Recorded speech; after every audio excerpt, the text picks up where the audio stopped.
నమస్తే, welcome to Disha TV. ప్రస్తుతం మనతో పాటు బీఆర్ఎస్ నేత క్రిషాంక్ గారు ఉన్నారు. ప్రధానంగా మీపై కేసు నమోదైంది, మీరు పోలీస్ స్టేషన్కి వెళ్ళారు, మీ ఫోన్ కూడా సీజ్ అయిందని చెప్తున్నారు. అసలు ఏం జరిగింది? చిత్రపురి సొసైటీ 3000 కోట్ల కుంభకోణం అని దాదాపు అందరికి కూడా తెలిసిన విషయమే. చిత్రపురి సాధన సమితి అని వాళ్ళు సోషల్ మీడియాలో పెడుతూ ఉంటారు, చాలామంది దాని గురించి మాట్లాడుతుంటారు, మీడియా కథనాలు కూడా వస్తాయి. అయితే ఇటీవలే కోర్టు కూడా దాని మీద కొంత తీర్పు ఇచ్చింది, ఆ కమిటీ సభ్యులది అందులో తప్పులు ఉన్నాయి అనేసి.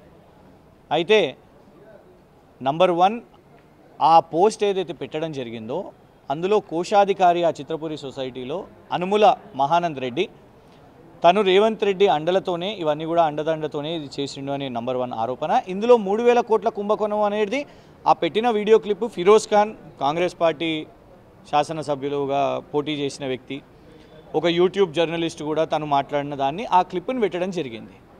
ఇవాళ మేము చేసిన తప్పేంటిది అని అంటే దర్యాప్తు చేయండి రేవంత్ రెడ్డి గారు, ఇందులో మరి మీ అనుమూల మహానంద్ రెడ్డి కూడా పేరు వస్తున్నది కాబట్టి ఇందులో విచారణ చేపట్టండి, మాదేమైనా తప్పు ఉంటే తప్పుడు ఆరోపణ అంటే విచారణ చేపట్టండి అని అన్నాం. కానీ ఆ 3000 కోట్ల కుంభకోణంలో ప్లస్ అనుమూల మహానంద్ రెడ్డి ఈ విచారణ పక్కన పెట్టేసి ఇవాళ కేసు వేసి ప్రశ్నించినందుకు ఫోనును జప్తు చేయడం, ఎందుకు ఫోన్ అవసరం వచ్చింది?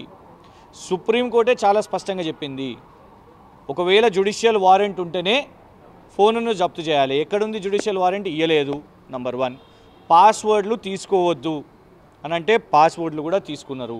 ఇవాళ మా డేటా సురక్షితంగా లేదు, అది రేవంత్ రెడ్డి గారి దగ్గర ఉందా, పోలీస్ స్టేషన్లోనే ఉందా, లేదు సునీల్ కనుగోలుకు అప్పచెప్పిర్రా?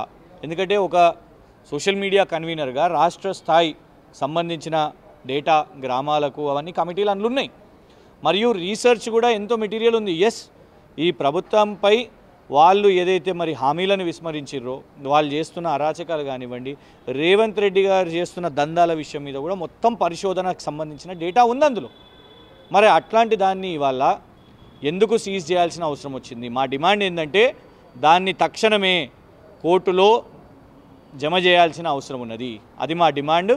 ఖచ్చితంగా దీని మీద న్యాయ పోరాటం కూడా చేపడతాం. సో మరోవైపు చేరికల అంశం ప్రధానంగా చర్చకు వస్తుంది. బీఆర్ఎస్ చెందిన చాలామంది నేతలు కాంగ్రెస్లోకి వెళ్ళనున్నట్టు వార్తలు వస్తున్నాయి. ఇప్పటికే దానం నాగేందర్ కూడా కాంగ్రెస్లో చేరారు. బీఆర్ఎల్పీ కూడా విలీనం కూడా సిఎల్పీలో ఉండబోతున్నట్టు కూడా వార్తలు వస్తున్నాయి. ఏం చెప్తారు? అంటే రేవంత్ రెడ్డి గారు అబద్ధం చెప్పినట్టే కదా. అయితే ఇన్ని రోజులు ఏమని ప్రచారం చేసిర్రు? నా ప్రభుత్వాన్ని పడగొట్టే కుట్ర చేస్తున్నారు, నా ప్రభుత్వాన్ని పడగొట్టే ప్రయత్నం చేస్తున్నారు, బీజేపీతో కలిసి ఏమో చేస్తున్నారు, ఇవన్నీ డ్రామాలు ఆడినరు. కానీ ఇటు ఎమ్మెల్యేలు తీసుకుంటున్నారు, అభ్యర్థులు లేరు, పార్లమెంట్కి అభ్యర్థులు లేరు. మీరు చూడండి, ఇవాళ వచ్చే పేర్లు అందరూ కూడా మా పార్టీ నుంచి ఉన్న వాళ్ళే కదా. మొన్నటి వరకేమో చాలా నీతులు చెప్పారు. ఎస్, రేవంత్ రెడ్డి గారు ఇలాంటి క్రీడనే ఆడతారు, ఈ ఆట మొదలుపెట్టింది కూడా రేవంత్ రెడ్డి గారే. 2014-15లో కూడా చూసిరు, కేసీఆర్ గారి ప్రభుత్వం గిట్లనే ఉన్నప్పుడు నల్ల సంచితో రెడ్ హ్యాండెడ్గా దొరికింది రేవంత్ రెడ్డి గారే. ఆ తర్వాత ప్రభుత్వాన్ని సుస్థిరపరచడానికి కేసీఆర్ గారి వైపు కూడా ఎమ్మెల్యేలు వస్తే ఆ రోజు గిట్లా చేస్తారా, మీరు తీసుకుంటారా వీళ్ళందరినీ, వీళ్ళు గాడిదలు, ఇది అది దొంగలు, ఇది అదని అన్నారు, బీడీలు చుట్టుకునేటోళ్ళు అని అన్నారు. మరి వాళ్ళ బీడీలు చుట్టుకునే శాఖకు మంత్రి చేయడానికి దానం నాగేందర్ గారిని తీసుకున్నారా? ఇలా చెప్పాలి, ఎందుకు తీసుకోవాల్సిన అవసరం వచ్చింది? ఇవాళ మీరు చేవెళ్ళ పార్లమెంట్కి వస్తున్న మీ అభ్యర్థి పేరు ఏదైతుందో అది మా బీఆర్ఎస్ ఎంపీఏ. వారి ముందు రాజకీయంగా యాక్టివ్ కాదు కదా. మా బాధ ఏంటంటే రాజకీయ అవకాశం ఇచ్చింది కేసీఆర్ గారు కదా. మీరు వరంగల్ ఎంపీని తీసుకున్నారు, మా వరంగల్ ఎంపీని, మీ దాంట్లో పేరు వస్తున్నది. వారు ముందు కార్పొరేటర్ కాదు, ఏమీ కాదు, వారిని ఎంపీ చేసింది కేసీఆర్ గారే కదా. వారు ఇవాళ మీరు అభ్యర్థిగా తీసుకునే ప్రయత్నం చేస్తున్నారు. మా పెద్దపల్లి సిట్టింగ్ ఎంపీని తీసుకున్నారు, మీ దగ్గర అభ్యర్థులు లేరు, బీఆర్ఎస్ దగ్గరికి వెళ్ళి తీసుకుంటూ ఉన్నారు. కానీ మా దగ్గర నాయకత్వ లోటు ఏమీ లేదు, ఖచ్చితంగా నాయకులు ఉన్నారు. ఒకరు కాకపోతే ఇంకొకరు, ఇంకొకరు కాకపోతే ఇంకొకరు. బ్రహ్మాండంగా కేసీఆర్ గారి నాయకత్వంలో పనిచేస్తాం. ప్రజలు కూడా చూస్తున్నారు. రేవంత్ రెడ్డి గారి పాలన కేవలం మాటలకే. మొన్నటి వరకు ఎవరైతే ప్రజా సంఘాల వాళ్ళందరూ కూడా రేవంత్ రెడ్డి గారు పాట పాడిరో వాళ్ళందరూ కూడా విమర్శిస్తున్నారు.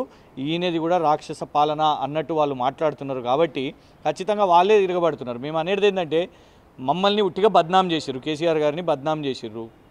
ఇవాళ చూస్తున్నారు, నిజాలు చూస్తున్నారు.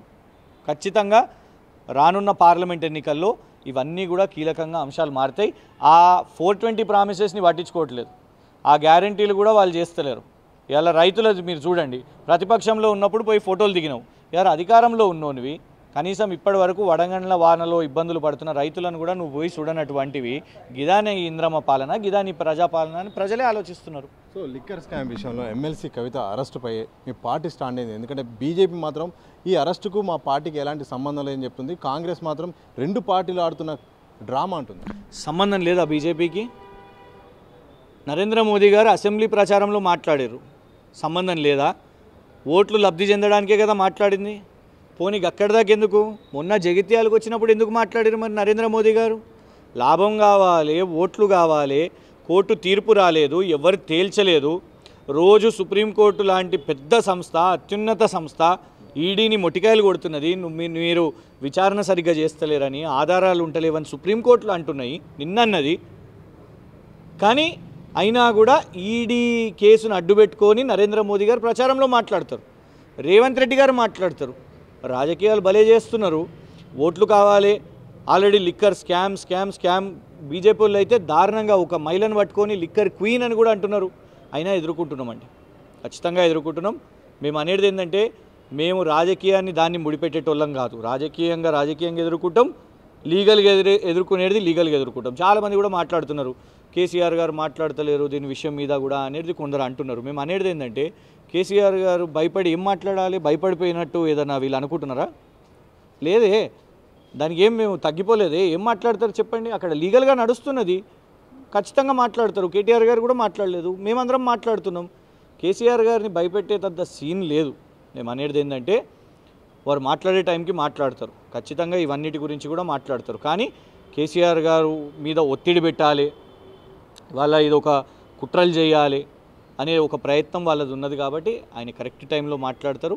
ప్రస్తుతం వీ హ్యావ్ కోఆపరేటెడ్, మేము కోఆపరేట్ చేసినాం వాళ్ళు చేసిన విచారణకు. వాళ్ళు మా వాళ్ళ ఫోన్లు లాక్కొని పోయారు, పిఏలు పిఆర్ఓలో కూడా ఫోన్లు లాక్కొని పోయినరు, వితౌట్ ఎనీ ట్రాన్సిట్ వారెంట్ తీసుకొని పోయారు. ఖచ్చితంగా ఇవన్నిటి మీద కూడా ఎదుర్కొంటాం మేము. సో కృష్ణ గారు, ఇక మీ కాన్స్టిట్యున్సీ విషయానికి వస్తే మీరు కంటోన్మెంట్లో చివరి ఎన్నికల్లో చివరి నిమిషం వరకు ప్రయత్నించారు, ప్రచారం కూడా చేసుకున్నారు, టికెట్ విషయంలో భంగపడ్డారు. ఈసారి మీ కాన్స్టిట్యున్సీకి ఎన్నిక రాబోతుంది, మరి మీరు బరిలో ఉన్నారా? పార్టీ నుండి ఏమని? ఒకటి, చాలా దురదృష్టవశాత్తుగా ఎన్నికలు వచ్చినాయి రెండుసార్లు కూడా. గతంలో సాయన్న గారు చనిపోయినారు, సరే జనరల్ ఎలక్షన్స్లో వచ్చింది. ఇప్పుడు మళ్ళీ మొన్న సోదరి లాస్యానందిత గారి అకాల మరణంతో ఇది జరిగింది. నేను అనుకున్నది ఏంటంటే ప్రస్తుతం మేము యుద్ధంలో ఉన్నాం భయ్య. ఒకవైపు మా ఎమ్మెల్యేలను ఎంపీలను లాక్కునే ప్రయత్నం చేస్తున్నారు, ఇంకోవైపు మా కేసీఆర్ గారి కుమార్తె, మా నాయకురాలు, మా శాసనమండలి సభ్యురాలని ఢిల్లీ కోర్టులో, ఢిల్లీ జైల్లో పెట్టి మరి ఇవాళ మా మీద ఒత్తిడి పెడుతున్నారు. ఇట్లాంటి సమయంలో నా స్వార్థం ముఖ్యం కాదు, యుద్ధం ముఖ్యం. సో నేను అనుకున్నది ఏంటంటే కేసీఆర్ గారిని, కేటీఆర్ గారిని నేను కలిసి నాకు సీట్ ఇవ్వండి అని అయితే నేను అడగట్లేదు. నేను వాళ్ళని ఈ మధ్యకాలంలో కలవలేదు, కలిసి ఇబ్బంది పెట్టాలని కూడా అనుకోవట్లేదు. అధిష్టానానికే వదిలేస్తాను, వాళ్ళు ఏం ఆలోచిస్తారో అనేది. నేను ప్రస్తుతం యుద్ధం మీద ఫోకస్ చేస్తున్నాను. ఎందుకంటే నేరుగా తెలంగాణ రాష్ట్ర కాంగ్రెస్ ముఖ్యమంత్రి రేవంత్ రెడ్డి గారే మా మీద కేసు వేసి నా ఫోన్ కూడా జప్తు చేసిండు. కాబట్టి ఆయన యుద్ధం ప్రకటించిండు. మైనంపల్లి హనుమంతరావు అనే వ్యక్తి మా కంటోన్మెంట్లో బాగా తిరుగుతూ అటు ఇటు నాయకులను తీసుకుంటూ, బీజేపీ ఆయనని కూడా తీసుకున్నారు మైనంపల్లి హనుమంతరావు. ఒక్కటేంటంటే మాకు ఇవాళ ఆశ్చర్యం అవుతుంది ఏంటంటే బయట వాళ్ళ పెత్తనం ఏంది మా కంటోన్మెంట్ మీద, వాళ్ళ పెత్తనం ఏంది, వాళ్ళ రాజకీయాలు వాళ్ళు చూసుకోవాలి. ఓడిపోయారు కదా, మొన్న మల్కాజ్గిరి ప్రజలు నిన్ను ఓడగొట్టిర్రు, ఓడగొట్టిన తర్వాత నువ్వు మల్కాజ్గిరి చూసుకుంటావో, నీ కొడుకు మెదక్ గెలిచిండంటే మెదక్ చూసుకుంటావో, అది చూసుకోవాలి. కంటోన్మెంట్ మీద మీ పెత్తనం ఏంది, మీ దాదాగిరి? కంటోన్మెంట్ ప్రజలు చాలా మంచి ప్రజలండి, మిక్స్డ్ వాళ్ళు ఉన్నారు అక్కడ.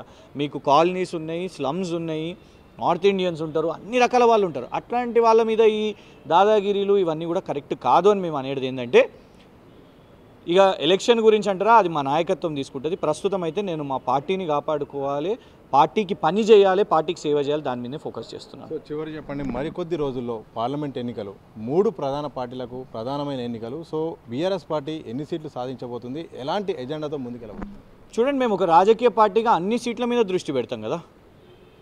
మిత్రపక్షంగా ఎంఐఎం ఉండే వాళ్ళు ఉన్నారు, వాళ్ళది పోటీ చేస్తారు. హైదరాబాద్ అసదుద్దీన్ ఓవైసీ గారు ఉన్నారు.